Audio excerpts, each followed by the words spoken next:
नमस्कार। ILC class में एक बार फिर से स्वागत है आपका। और आप सबको बधाइयाँ, कांग्रेचुलेशन कि आपको कॉलेजेस मिल गए हैं, आपने एडमिशन ले लिए हैं और मेरे ख्याल से अभी एडमिशन की प्रक्रिया जारी भी है। तो निश्चित तौर पर आपको अच्छे कॉलेजेस मिल गए होंगे। और यदि आप किसी भी आर्किटेक्चर कॉलेज में आपने एडमिशन लिया है तो निश्चित मानिए कि आज की ये वीडियो आपके लिए बहुत ही इंपॉर्टेंट होने वाली है। तो हम बात करें उन टूल्स की जो कि आपको क्लास में जाने से पहले परचेज कर लेने चाहिए। ठीक है, जैसे कि मैं यहाँ पे आपको दिख रहा होगा कि ये ड्राइंग शीट की बात कर रहा हूँ मैं। जनरली आर्किटेक्चर में ड्राइंग शीट जो होती है वो प्लेन लेते हैं, लेकिन इंजीनियरिंग स्टूडेंट की ड्राइंग शीट जो आती है मार्केट में उसमें फॉर्मेट बना हुआ रहता है। लेकिन आर्किटेक्चर स्टूडेंट जो रहते हैं ये फॉर्मेट बनी वाली ड्राइंग शीट नहीं लेते हैं। जैसे कि आप देख रहे हैं यहाँ पर कि A3 साइज जिसमें लिखा हुआ है शीट में, ये A3 साइज ऐसी प्लेन शीट आप लेना है। आप चाहे तो फुल इंपीरियल की ले सकते हैं, आप चाहे तो हाफ इंपीरियल मतलब A3 साइज ले सकते हैं। जनरली हर कॉलेज का फॉर्मेट थोड़ा अलग अलग होता है। तो कई कॉलेजेस क्या है कि फुल शीट का यूज करते हैं और कई कॉलेजेस क्या है हाफ इंपीरियल साइज का शीट का यूज करते हैं। ठीक है, तो आप ये शीट ले सकते हैं। आप फुल इंपीरियल की ले लेंगे तो हाफ इंपीरियल की यदि आपके कॉलेज में चलती है तो आप उसको बीच में से कट करके यूज कर सकते हैं। ठीक है, तो सबसे इंपॉर्टेंट चीज तो है कि आपको ड्राइंग शीट लेके जाना ही पड़ेगा। पहले दिन क्लास जाएंगे तो आपको स्वाभाविक तौर पर ड्राफ्टिंग की प्रैक्टिस कराई जाएगी और कुछ एक्सरसाइजेस बताई जाएंगी जिससे कि आपका क्या है वार्म अप हो पाए और आपका हैंड मूवमेंट की प्रैक्टिस हो पाए। ठीक है, तो सबसे पहली चीज है आपको ड्राइंग शीट परचेस करनी पड़ेगी। दूसरा क्या है कि बटर पेपर, जनरली क्या है कि बटर पेपर हम यूज करते हैं रफ वर्क के लिए। तो हमें बटर पेपर की भी आवश्यकता होती है। कई चीजें हैं जैसे वार्म अप एक्सरसाइजेस हैं। आप शीट्स क्या है कि कॉस्टली आती हैं, सारी सीटें आप बर्बाद नहीं कर सकते सिर्फ प्रैक्टिस में। तो कुछ क्या है कि आपको बटर शीट भी ले लेनी चाहिए जिससे कि आप किसी प्रकार की जो एक्सरसाइज है वो रफ वर्क के लिए आप उसको इस्तेमाल कर पाए। तो यहाँ पर क्या है कि आपको बटर शीट की भी आवश्यकता पड़ती है। जैसा कि आप देख रहे हैं स्क्रीन के ऊपर इस टाइप की रफ बटर शीट आती है। ठीक है, ये रफ बटर शीट आपके काम की होती है। तीसरा, ग्राफ पेपर की वैसे जनरली आवश्यकता नहीं पड़ती है, लेकिन कई कॉलेजेस क्या ग्राफ पेपर का भी यूज करते हैं। तो एक ग्राफ पेपर आप ले सकते हैं बड़ा साइज का, फुल इंपीरियल साइज का, तो वो भी आपको ग्राफ पेपर ले लेना चाहिए। फिर हम बात करें स्केच बुक की। जनरली फर्स्ट सेमेस्टर में स्केचिंग की प्रैक्टिस कराई जाती है। तो स्केच बुक तो आपको कहना चाहिए आवश्यक है ही। आपको A3 साइज स्केच बुक ले लेनी चाहिए या आप चाहे तो A4 साइज भी ले सकते हैं। जनरली कॉलेजेस में A3 साइज की स्केच बुक चलती है, तो आपको A3 साइज स्केच बुक ले लेना चाहिए। फिर हम बात करें कि आप क्या है कि जैसे ही आर्किटेक्चर क्लास में जाते हैं तो वहां पे क्या है ड्राइंग बोर्ड के ऊपर आप वर्क करते हैं।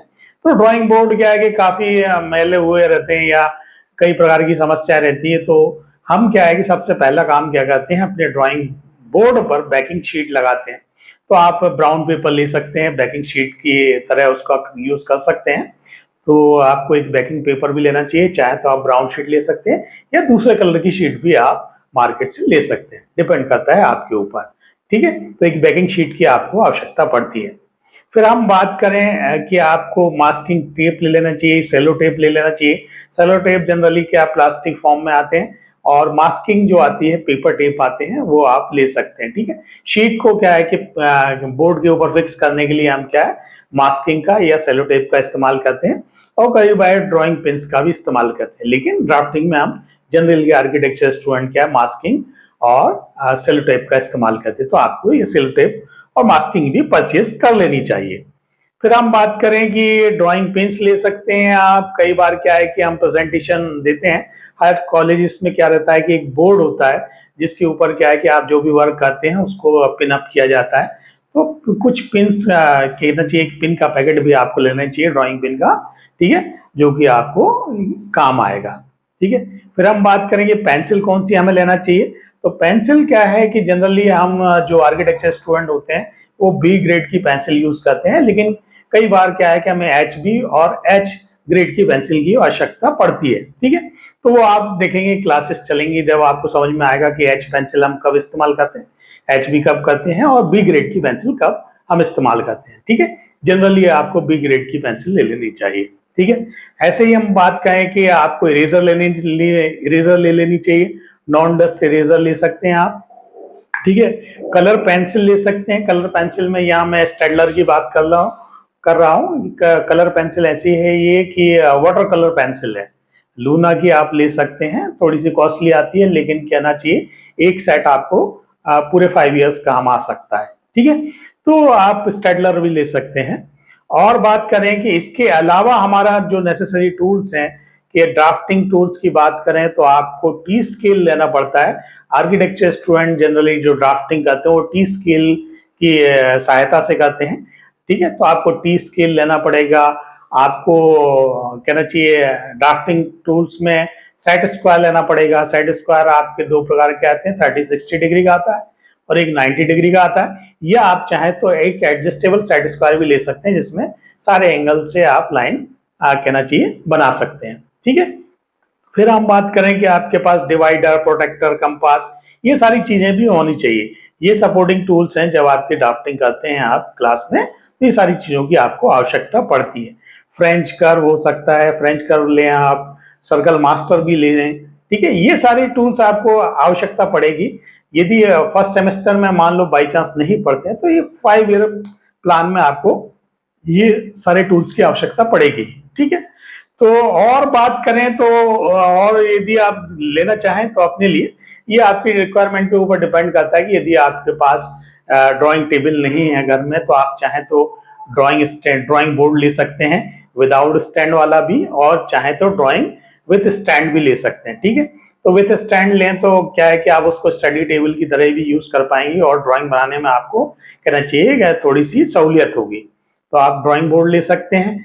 आप ले सकते हैं, कहना चाहिए कि ड्राफ्टिंग के टाइम क्या है, कई लोगों को क्या है स्वेटिंग होती है, पसीना आता है, तो उसके कारण शीट खराब होती है। तो आप चाहें तो हैंड ग्लव्स ले सकते हैं, आर्टिस्ट ग्लव्स आते हैं। ठीक है, आर्टिस्ट ग्लव्स ले सकते हैं। आपके पास एक नैपकिन होना चाहिए। ठीक है, और आप चाहें तो शीट रखने के लिए, जो शीट कैरी करके आएंगे तो कैरी करने के लिए एक शीट होल्डर ले सकते हैं। और शीट को यदि आप राउंड कर नहीं रखना चाहते, सीधे करके रखना चाहते हैं, तो शीट फोल्डर का भी आप इस्तेमाल कर सकते हैं। ठीक है, तो शीट फोल्डर या शीट होल्डर दोनों में से कोई भी आप चीज ले सकते हैं। और यदि आप चाहें तो, चाहें या ना चाहें, आपको एक कॉलेज बैग की आवश्यकता तो पड़ेगी ही। ठीक है, तो आप देखें कि आपके सामान के हिसाब से या आपके जो भी टूल्स हैं उसके हिसाब से कौन सा बैग आपके लिए सूटेबल होता है, उस हिसाब से आप एक बैग परचेस करें। और जनरली फर्स्ट ईयर में लैपटॉप की आवश्यकता नहीं पड़ती है। अभी 99% कॉलेजेस में तो लैपटॉप की आवश्यकता नहीं पड़ती है। पहले 2 साल आपको मैनुअली वर्क सीखना पड़ता है, लेकिन कुछ कॉलेजेस में जैसा कि अब मॉडर्नाइजेशन आ रहा है, कंप्यूटराइजेशन बढ़ रहा है, तो हो सकता है कि लैपटॉप भी स्टार्ट हो जाए। ठीक है, तो आपको आज नहीं तो 1 साल के बाद तो लैपटॉप की आपको आवश्यकता पड़ेगी। ठीक है, कुछ सॉफ्टवेयर भी हो सकता है कि फर्स्ट सेमेस्टर से ही सिखाने लगे, तो सॉफ्टवेयर सीखने के लिए, उनको प्रैक्टिस करने के लिए आपको एक लैपटॉप की आवश्यकता है, जिसमें थोड़ा सा हाई कॉन्फ़िगरेशन चाहिए, आपको ग्राफिक कार्ड चाहिए। एक प्रकार से आप समझेंगे गेमिंग टाइप का कहना चाहिए, आपको कॉन्फ़िगरेशन चाहिए, जिससे कि आपका सारा काम उसमें हो पाए। ठीक है, तो आपके जो सॉफ्टवेयर होते हैं जो प्रैक्टिस कराई जाती है, ऑटोकैड, रेविट, स्केचअप, ठीक है, और भी बहुत सारे तमाम आप सॉफ्टवेयर सीखेंगे, तो ये सारे सॉफ्टवेयर के लिए आपको क्या है, थोड़ा सा हाई कॉन्फ़िगरेशन का आपको लैपटॉप चाहिए। ठीक है, तो ये सारी चीजें आप लेकर ले लेते हैं, तो आप देखें कि आपको 5 साल किसी प्रकार की आपको किसी भी टूल्स को लेने की आवश्यकता नहीं पड़ेगी। और आगे जाके हो सकता है कि आपको कुछ चीजों की जरूरत पड़े तो वो आप परचेस कर सकते हैं। ठीक है, तो यदि आपने एडमिशन ले लिया है, यदि कॉलेज जाना चालू करने वाले हैं आप, तो ये मैंने जो लिस्ट बनाई है, ये लिस्ट के हिसाब से टूल्स देख लें। ये करीबन लगभग 24 कहना चाहिए मैंने आइटम्स लिखे हैं। ये आइटम्स आप परचेस कर सकते हैं और अपनी क्लास जाना चालू कर सकते हैं। क्लास के लिए आपको ऑल द बेस्ट, कांग्रेचुलेशन कि आप एक नई जर्नी में शामिल हो चुके हैं और आप एक अच्छे आर्किटेक्ट बने, यही मेरी शुभकामनाएं। आज के लिए इतना ही। Thank you so much, keep watching.